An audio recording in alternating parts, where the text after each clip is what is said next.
ضد نہ کریں، حسد سے کام نہ لیں، سب اللہ کے مخلص بندے بنیں اور اخوت کے رشتے میں جڑے رہیں، جو یہی ہدایت نبی اکرم صلی اللہ علیہ وسلم کی بھی ہے۔ پانچواں نقطہ یہ ہوگا کہ نظم کے شریک لوگ ہمارے بارے میں جو کچھ بھی کہیں ان کو ہم صبر و تحمل سے برداشت کرتے رہیں گے، نہ جذباتی بن کر ان کے گلے پڑیں گے اور نہ مایوس ہو کر اپنے فریضے سے دستبردار ہوں گے، بلکہ ہماری کوشش یہ ہوگی کہ ان کو تنہا کیا جائے، یعنی نہ کوئی ساتھ دے اور نہ کوئی مخاصمت کرے۔ ساتھ دینے سے اللہ ناراض ہوگا اور مخاصمت کی صورت میں وہ خود راستے سے بھٹک چکے ہیں تو ہمیں بھی بھٹکا دیں گے، جیسا کہ اللہ جل جلالہ فرماتے ہیں وَاصْبِرْ عَلَىٰ مَا يَقُولُونَ وَاهْجُرْهُمْ حَجْرًا جَمِيلًا۔ غلط روش والے تمہارے بارے میں جو کچھ بھی کہیں ان سے نہ جذباتی بنو اور نہ مایوس، بلکہ خوبصورت انداز سے ان کو تنہا کر دو تاکہ وہ اکیلے رہ جائیں، نہ ان کا ساتھ دو اور نہ ان کا مقابلہ کرو۔ بلکہ اللہ جل جلالہ فرماتے ہیں وَذَرْنِي وَالْمُكَذِّبِينَ أُولِي النَّعْمَةِ وَمَهِّلْهُمْ قَلِيلًا، مجھے اور خوشحال زندگی والے جھوٹوں کو ہم دونوں کو آپس میں چھوڑ دو اور تم درمیان میں سے نکل جاؤ، کیونکہ یہ میرے مجرم ہے، تمہارے مجرم نہیں ہے، لیکن میں جو کچھ ان کے ساتھ کرتا ہوں اس کے لیے تھوڑا انتظار کرنا پڑے گا۔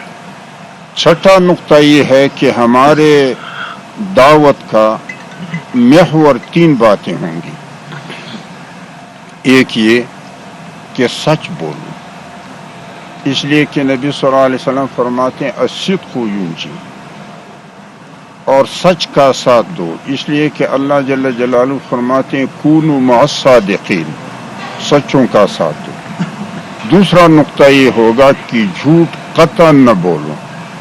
اس لیے کہ اللہ جل جلالہ فرماتے ہیں لعنت اللہ علی الکاذبین، جھوٹوں پر اللہ کی لعنت ہے، اور نبی صلی اللہ علیہ وسلم فرماتے ہیں والکذب یہلک، اور جھوٹ تباہی مچا دے گا، اور جھوٹوں کا ساتھ بھی نہ دو،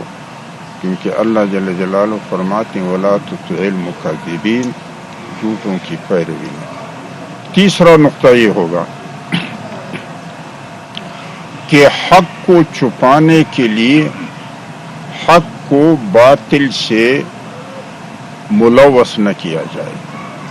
یعنی باطل کے ساتھ خلط نہ کیا جائے، بلکہ صریح حق بولا جائے تاکہ کسی قسم کا ابہام اور اشتباہ اس میں نہ ہو اور لوگوں کے نظروں سے حق اوجھل نہ ہو۔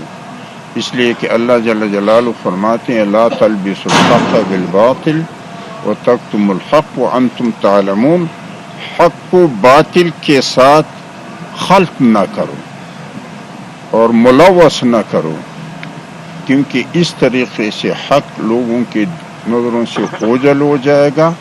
جبکہ تمہیں صریح حق کا بخوبی پتہ ہے۔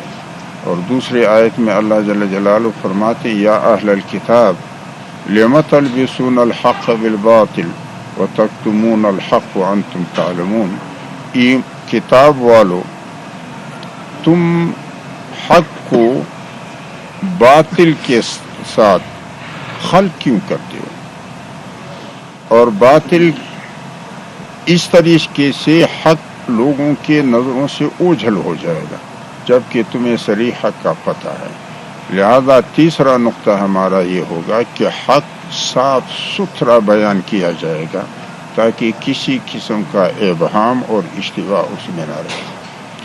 ساتواں نقطہ یہ ہے کہ جو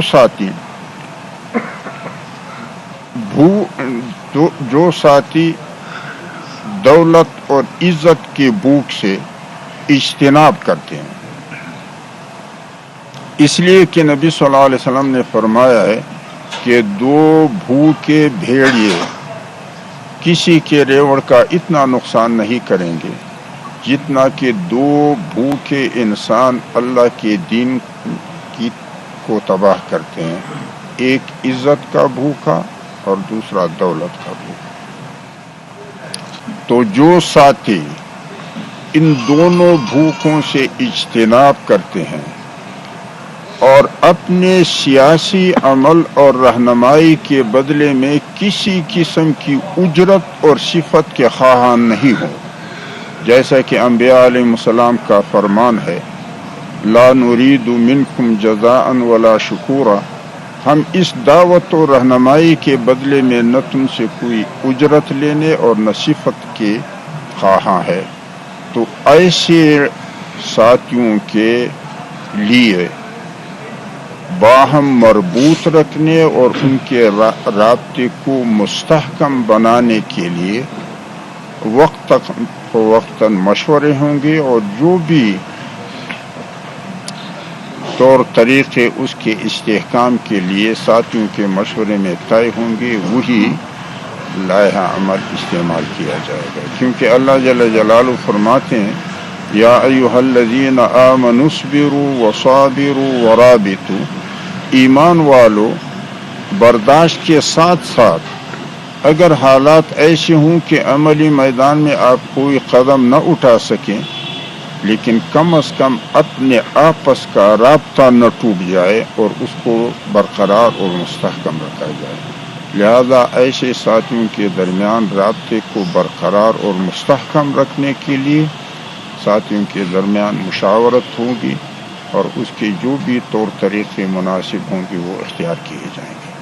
یہ 7 بنیادی اصول و نقاط ہمارے اپنے روش کے لیے ہوں گے۔ باقی موجود نظم کے ساتھ ہمارے رابطے کی نوعیت کے لیے 4 تجاویز ہیں۔ نظم جو فضل الرحمان گروپ کا ہے، اگر وہ کسی بھی سطح کا نظم کسی پروگرام میں ہمیں دعوت دیں تو ہم ضرور شریک ہوں گے،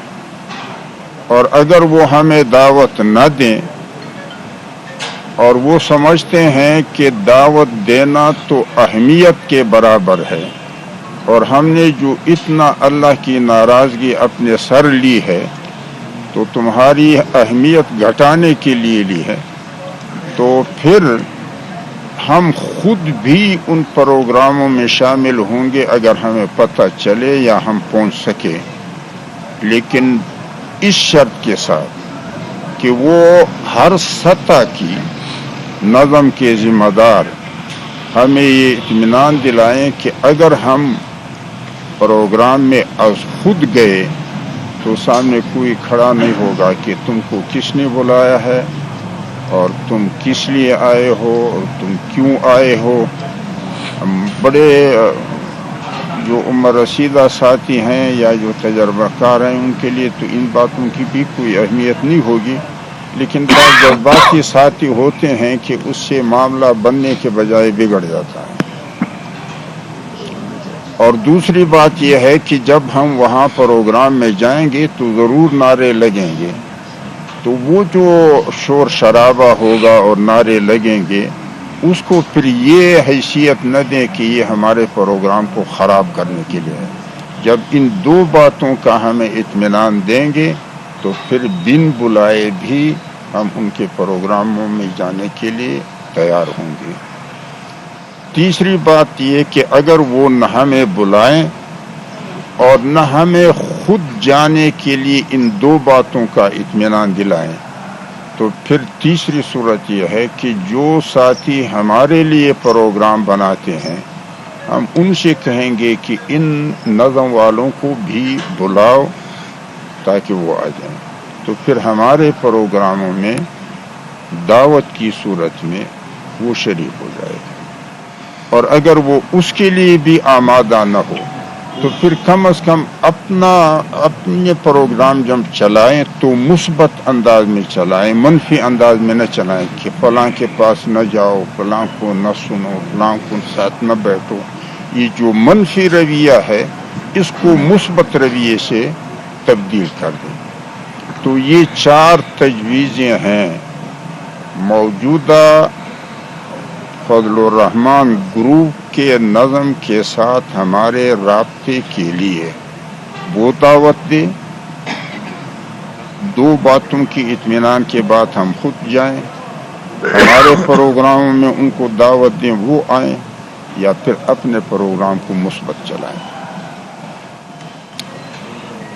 تیسرا نقطہ کہ اس پورے انتشار کو جب ہم ایک وحدت سے بدلیں تو اس کے لیے بھی ہمارے 4 تجاویز ہیں۔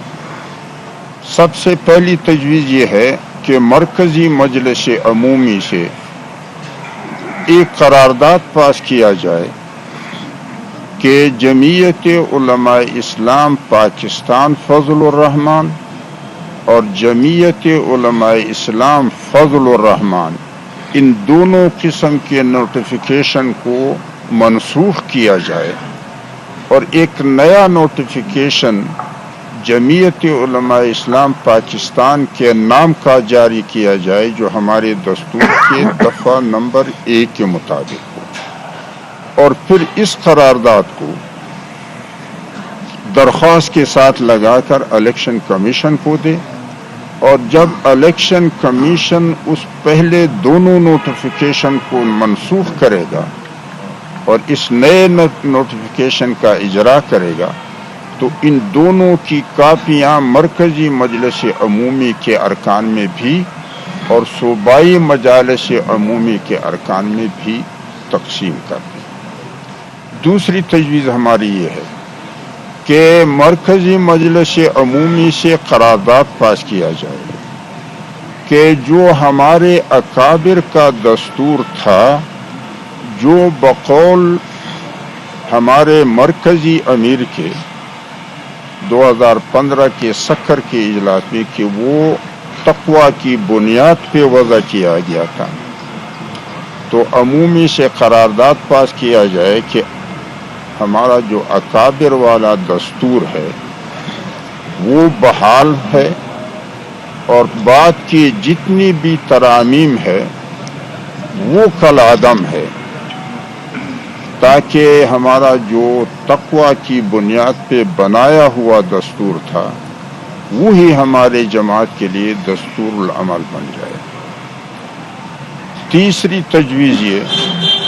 کہ مرکزی مجلس عمومی سے قرارداد پاس کیا جائے کہ 2015 کے سکر کے اجلاس میں صوبائی جماعتوں کے پاس جو اختیارات پہلے سے تھے اور چلے آ رہے تھے اکابر کے زمانے سے، اور سکر کے اجلاس میں ان کو واپس کر کے مرکز کے پاس منتقل کیا، تو یہ تیسری قرارداد مرکزی مجلس عمومی سے ایسا پاس کیا جائے کہ وہ تمام اختیارات جو لیے گئے تھے صوبوں کو واپس کر دیے جائیں۔ چوتھی تجویز یہ ہے کہ جو لوگ سمجھتے ہیں کہ رکن سازی اور تنظیم سازی میں دیانت اور صداقت سے کام نہیں لیا گیا ہے، وہ جماعت کے فریق نہیں ہے، بلکہ وہ ان افراد کے فریق ہیں جو رکن سازی اور تنظیم سازی کے لیے مسئول اور ذمہ دار ہیں، اور جماعت نام ہے ادارے کا، لہذا مرکزی مجلس عمومی کا بھی اور چاروں صوبوں کے مجالس عمومی کے اجلاس بھی ایک ہی ایجنڈے پہ بلائے جائیں، اور وہ ایجنڈا یہ ہو کہ کیا رکن سازی اور تنظیم سازی میں دیانت اور صداقت سے کام لیا گیا ہے یا دیانت اور صداقت کو نظر انداز کیا گیا۔ تو جو کہتے ہیں کہ نظر انداز کیا گیا وہ اپنی بات کریں گے، جو کہیں گے کہ دیانت اور صداقت پر ہوا وہ اپنی بات کریں گے، ادارہ فیصلہ دے دے گا۔ اگر اس نے دیانت پہ سمجھا تو بھی ٹھیک ہے، اگر اس نے بددیانتی پر مبنی بتائے تو پھر اس کے لیے حل تجویز کر دے گا۔ تو یہ 4 تجاویز اس پورے معاملے کو وحدت پہ لانے کے لیے ہمارے ہیں۔ آئندہ کی رکن سازی کے لیے میں خود ملک بھر کی رکن سازی کروں گا، اس لیے کہ بلوچستان میں طاقتور قوتوں کے مقابلے میں اگر جمعیت علماء اسلام پاکستان کو متعارف کرایا گیا ہے یا منظم کیا ہے یا پاؤں پہ کھڑا کیا ہے، اس کے لیے بہت سارے ساتھیوں نے قربانیاں دی ہیں، بالخصوص مولانا شمس الدین مرحوم اور ڈاکٹر سرفراز خان نے اپنے خون کی قربانیاں دی اور اپنے جان قربان کیے ہیں۔ ان حضرات میں سے اس وقت اکثر تو اللہ کو پیارے ہو گئے ہیں، کچھ صاحب فراش ہیں، اور ان میں سے صرف اکیلا میں ہوں جو اس میدان میں موجود ہوں۔ مفتی محمود صاحب کی رحلت کے بعد جماعت کو دوبارہ منظم کرنے اور پاؤں پہ کھڑا کرنے اور فعال بنانے کے لیے جن ساتھیوں نے کردار ادا کیا ہے، ان میں سے تقریباً تمام کے تمام اللہ کو پیارے ہو گئے ہیں، کچھ کمزوری کی حالت میں ہے، لیکن ان میں سے چلتا پھرتا اب میں ہی رہ گیا ہوں۔ تیسری بات یہ ہے کہ سارے گروپوں میں چلے گئے ہیں، مثلا مولانا فضل الرحمان صاحب نے فضل الرحمان گروپ اختیار کیا، کسی نے سین گروپ، کسی نے نون گروپ، کسی نے دار گروپ۔ اکیلا میں ہوں جو اس بات کا محرک ہوں کہ تمام گروپوں کو چھوڑ کے واپس اپنی اصل جماعت میں آ جائیں جو جمعیت علماء اسلام پاکستان ہے۔ اس حوالے سے آئندہ کی رکن سازی ملک بھر کی میں اپنی نگرانی میں کروں گا، اور میرے ساتھ حضرت عمر رضی اللہ تعالیٰ عنہ کی سنت کے مطابق 5 مزید ایسے ساتھی لوں گا جو گروپوں میں ملوث نہیں ہے، تو یہ 6 بندے اس پورے عمل کے نگران ہوں گے۔ تو یہ ہمارے تجاویز ہیں، 7 ہمارا اپنا لائحہ عمل کے اصول ہیں، 4 نظم کے ساتھ رابطے کی تجاویز ہیں،